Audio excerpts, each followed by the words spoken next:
నమస్తే, welcome to Bharati TV. నేను బాపయ్య.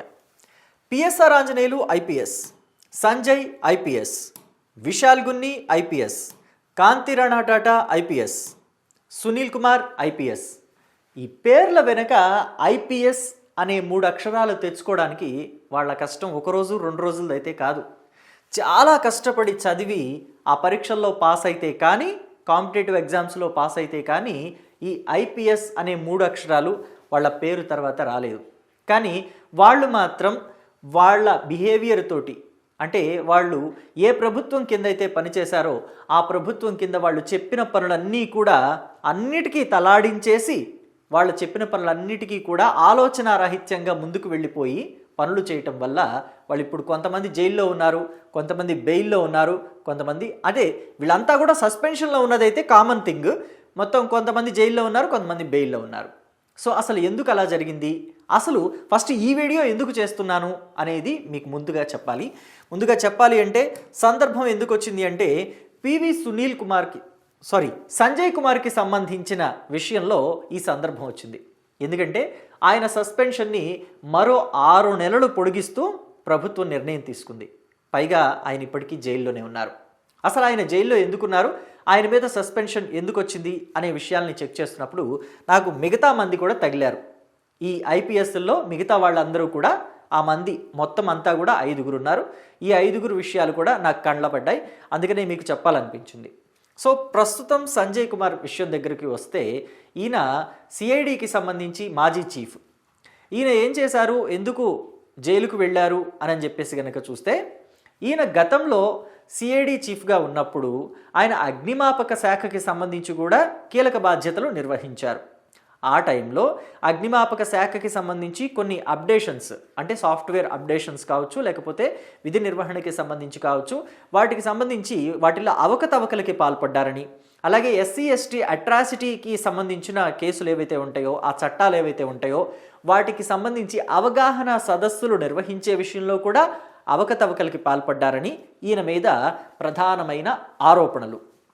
అలాగే మరి ముఖ్యమైన ఆరోపణ ఏంటి అనంటే, అసలు అప్పటి మాజీ సీఎం, ఇప్పుడు ప్రస్తుత సీఎం నారా చంద్రబాబు నాయుడు మీద ఎటువంటి ఆధారాలు లేకుండా కేసు పెట్టారు, అలాగే ఎటువంటి ప్రూఫ్స్ లేకుండా అర్ధరాత్రి వెళ్ళి అరెస్టు చేశారు అని చెప్పేసి, అలాగే అరెస్టు సమయంలో కూడా ఆయన సరైన రూల్స్ను పాటించలేదు అని చెప్పేసి ఆయన మీద అభియోగాలు ఉన్నాయి. ఒక మాజీ మంత్రి కేటీఆర్ని విచారణకి పిలవడానికే గవర్నర్ దగ్గర పర్మిషన్ తీసుకుంది తెలంగాణ ప్రభుత్వం.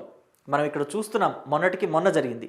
కానీ నారా చంద్రబాబు నాయుడిని విచారణకి పిలవడం కాదు, ఏకంగా అరెస్టే చేసేశారు వితౌట్ గవర్నర్ పర్మిషన్.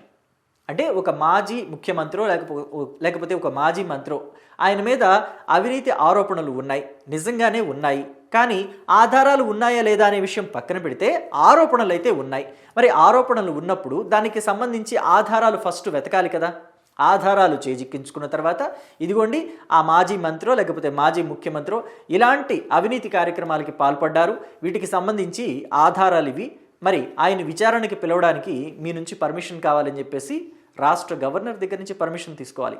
మరి అవేవీ చేయకుండానే మనకి జగన్మోహన్ రెడ్డి మెప్పు కావాలి అన్నట్టుగా ఈ సంజయ్ వెళ్ళి అర్ధరాత్రి పూట చంద్రబాబు నాయుడిని అరెస్టు చేశారు.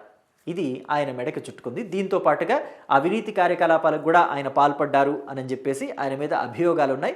దానికి సంబంధించి విజిలెన్స్ విచారణ జరిగినప్పుడు కొన్ని ఆధారాలు దొరకటంతో ఆయన ఇంకా జైల్లో రిమాండ్ ఖైదీగా పొడిగించబడుతూ ఉన్నారు. So next PSR Anjaneyulu. So PSR ఆంజనేయుల్ని అంటే ఇప్పుడు మనం చూస్తుంటే ఇలా ఉన్నారు, కానీ మామూలుగా అయితే ఆయన చాలా స్టైలిష్గా ఉంటారు. కొన్ని సందర్భాల్లో కోటు సూటు వేసుకుని ఉంటారు, కొన్ని సందర్భాల్లో పోలీస్ యూనిఫామ్లో కూడా మనకి కనిపిస్తూ ఉంటారు. గూగుల్లో ఫొటోస్లో మీరు వెతకండి, నేను లేటెస్ట్ ఫోటో ఇది కాబట్టి ఇదే పెట్టాను. అయితే ఈయన ఏం చేశారు, గత వైఎస్ఆర్ కాంగ్రెస్ పార్టీ హయాంలో, ఇక్కడ కూడా మళ్ళీ వైఎస్ఆర్ కాంగ్రెస్ పార్టీ హయాం అని తీసుకురావాలి, ఎందుకంటే వీళ్ళందరి విషయంలోనూ వైఎస్ఆర్ కాంగ్రెస్ పార్టీ అనేది కామన్ పాయింట్గా ఉంటుంది. క్షమించండి, ఇక నా వైపు నుంచి చేసేది ఏం లేదు, ఎందుకంటే జరిగింది అదే కాబట్టి. గత వైఎస్ఆర్ కాంగ్రెస్ పార్టీ హయాంలో ఈయన జత్వానీ, అంటే ముంబై నటి జత్వానీని నిర్బంధించారు అక్రమంగా అని చెప్పేసి ఒక కేసు ఈయన మీద ఉంటే, రెండవది వచ్చేసి ఏపీపీఎస్సి పరీక్షల గ్రూప్ 1 మూల్యాంకనానికి సంబంధించి ఈయన అవకతవకలకి పాల్పడ్డారు అని చెప్పేసి ఈయన మీద అభియోగాలు ఉన్నాయి. పైగా విజిలెన్స్ విచారణలో అది కొంతవరకు నిజమే అని తేలింది. అయితే ఇప్పుడు ఈయన బెయిల్ మీద బయట ఉన్నప్పటికీ సస్పెన్షన్కి గురయ్యారు. చిత్రమైన విషయం ఏంటంటే, మనం ఏదైనా ఒక కంపెనీకి కాంట్రాక్ట్ ఇస్తున్నామంటే దాన్ని టెండర్లు పిలవాలి. కానీ గ్రూప్ 1 ఏపీపీఎస్సి పరీక్షల గ్రూప్ 1 పేపర్లు అంటే మెయిన్ పేపర్లకి మూల్యాంకనానికి సంబంధించి టెండర్లు ఏవి పిలవకుండానే ఆయన ఒక కంపెనీకి కాంట్రాక్ట్ ఇచ్చారని ఆయన మీద అభియోగాలు ఉన్నాయి. అలాగే విజయవాడకి దగ్గరలోని హాయ్లాండ్ రిసార్ట్ అని చెప్పేసి ఒకటి ఉంటుంది, అక్కడే మూల్యాంకనం జరిగింది అన్నట్టుగా ఆయన క్రియేట్ చేశారని కూడా ఆయన మీద అభియోగాలు ఉన్నాయి. అక్కడ మూల్యాంకనమే జరగలేదని చెప్పేసి పోలీసులు విచారణలో తేలినట్టుగా కూడా సమాచారం అందుతుంది. మరి ఇది ఎంతవరకు నిజమా కాదా అనేది పూర్తి విచారణ జరిగితే తప్ప బయటకు రాదు. సో ఇక మరో వ్యక్తి విశాల్ గున్ని. సో ఈయన బ్యాడ్జ్ మీదే కనిపిస్తుంది చక్కగా విశాల్ గున్ని అని చెప్పేసి. ఆయన ఐపీఎస్ ఎగ్జామ్స్కి రాసినప్పుడు ఆయనకి చాలా మంచి ర్యాంక్ వచ్చింది. ఆయన అంటే బాగా ఫెరోషియస్గా ఉండే ఐపీఎస్ ఆఫీసర్ అని చెప్పేసి కూడా ఆయన మీద టాక్ ఉంది. అది వైఎస్ఆర్ కాంగ్రెస్ పార్టీ అధికారంలోకి రానంత వరకు. ఎప్పుడైతే వైఎస్ఆర్ కాంగ్రెస్ పార్టీ అధికారంలోకి వచ్చిందో 2019 నుంచి ఈయన బిహేవియర్ కూడా మారిపోయింది. ప్రభుత్వం ఎలా చెప్తే అలాగ నడుచుకోవటం మొదలుపెట్టారు. అంతకుముందు సిన్సియర్గా ఉండేవాళ్ళని చెప్పేసి ఆయన మీద ఒక మంచి పేరు కూడా ఉంది. కానీ తర్వాత నుంచి ఆయన అది ఎందుకు వదిలిపెట్టారో ఏమో తెలియదు. ప్రభుత్వం ఎలా చెప్తే అలా చేయటం నడుచుకోవటం మొదలుపెట్టారు. జత్వానీ కేసులో ఈయన కూడా కీలకమైన వ్యక్తిగా ఉన్నారు. ఈయనని ప్రభుత్వం సస్పెండ్ చేసింది. సస్పెండ్ చేస్తే ఈయన క్యాట్ని ఆశ్రయించారు. క్యాట్ని ఆశ్రయిస్తే క్యాట్ ఏమందంటే సస్పెన్షన్ ఎత్తివేయండి అని చెప్పేసి కోరింది. మరి క్యాట్ పూర్తిగా వివరాలన్నీ చదివిందా లేదా, మొత్తం అంతా కూడా వెరిఫై చేసిందా లేదా తెలియదు. కానీ క్యాట్ అయితే జత్వానీ కేసులో ఈయన సస్పెన్షన్ని ఎత్తివేయాలని చెప్పేసి కోరింది. కానీ ఏపీ గవర్నమెంట్ హైకోర్టును ఆశ్రయించింది. మరి హైకోర్టు ఏం చెప్తుంది ఏంటి అనేది తెలియాలంటే వేచి చూడాలి. మొత్తానికి జత్వానీ కేసులో విశాల్ గున్ని కూడా ఇబ్బందులు ఎదుర్కొంటూనే ఉన్నారు. సో మరొక ఆఫీసర్ కాంతి రాణా టాటా, ఈయన కూడా జత్వానీ కేసులో ఒక నిందితుడే. పైగా ఈయన మీద అవినీతి కేసులు కూడా ఉన్నాయి. ఈయన అవినీతికి పాల్పడ్డారు అని చెప్పేసి ఈయన మీద ఆధారాలు ఏవో దొరికినట్టుగా మనకి సమాచారం అందుతుంది. సో మరి మొత్తానికి దాని మీద విచారణ కూడా జరుగుతుంది. ఒకవేళ అవినీతే చేయకపోతే, ఆధారాలు లభించకపోతే ఈయన ఖచ్చితంగా క్యాట్ను ఆశ్రయించేవారు కదా. మరి ఏదో జరిగింది మొత్తానికి. దానికి సంబంధించి కూడా అధికారులంతా విచారణలో తవ్వుతున్నారు. కీలకమైన ఆధారాలకి సంబంధించి ఇంకా తవ్వకాలు జరుగుతూనే ఉన్నాయి. ఈయన ప్రస్తుతం 2026 వరకు సస్పెన్షన్లో ఉన్నారు. మరో చిత్రమైన విషయం ఏంటో తెలుసా, ఈయన సర్వీసే 2027తో కంప్లీట్ అవ్వబోతుంది. మరి సర్వీస్ కంప్లీట్ అవ్వబోయేటప్పుడు ఈయన కెరియర్ మీద ఇలాంటి మచ్చపడటం అనేది నిజంగా శోచనీయమే, నిజంగా బాధాకరమే ఆయన వైపు నుంచి ఆలోచిస్తే. కానీ చట్టం, ధర్మం, న్యాయం వీటి వైపు నుంచి ఆలోచిస్తే కరెక్టే. అయితే ఇంకొక అధికారి, ఈయనే పివి సునీల్ కుమార్. జగన్మోహన్ రెడ్డి హయాంలో ఈయన మామూలుగా రెచ్చిపోలేదు. ఎలా వీరంగం ఆడాలో అలాంటి వీరంగం ఆడేశారు. ఎవరి మీదకి వెళ్ళమన్నా దాడికి వెళ్ళిపోయారు అన్నట్టుగా ఉండేది ఈయన పరిస్థితి. సిఐడిలో ఈయన కీలక వ్యక్తిగా పనిచేశారు. ముఖ్యంగా ఈయన పేరు ఎక్కడ మనం వినిపిస్తుందనంటే రఘురామకృష్ణరాజు అక్రమ అరెస్టు అని చెప్పేసి అంటారు కదా, అందరూ కూడా అక్కడే వినిపిస్తుంది. ఆయనని అరెస్టు చేసిన తర్వాత ఆయన మీద 3rd డిగ్రీ ప్రయోగించిన విషయంలో ఈయన ఇప్పుడు విచారణని ఎదుర్కోబోతున్నారు. డిసెంబర్ 4వ తేదీన ఈయన విచారణకు వెళ్ళాలి. ఈయన ప్రస్తుతం సస్పెన్షన్లోనే ఉన్నారు. వీళ్ళంతా కూడా నేను మొదట చెప్పినట్టుగా ఈ ఐపీఎస్ ఆఫీసర్లో నేను ఎవరి గురించి అయితే చెప్పానో వాళ్ళంతా కూడా సస్పెన్షన్లోనే ఉన్నారు. ఈయన కూడా సస్పెన్షన్లోనే ఉన్నారు. ఈ నెల అంటే నెక్స్ట్ మంత్ కమింగ్ డిసెంబర్లో, ఈ డిసెంబర్లో 2025 డిసెంబర్ 4వ తేదీన ఈయన విచారణకి హాజరు కాబోతున్నట్టుగా సమాచారం అందుతోంది.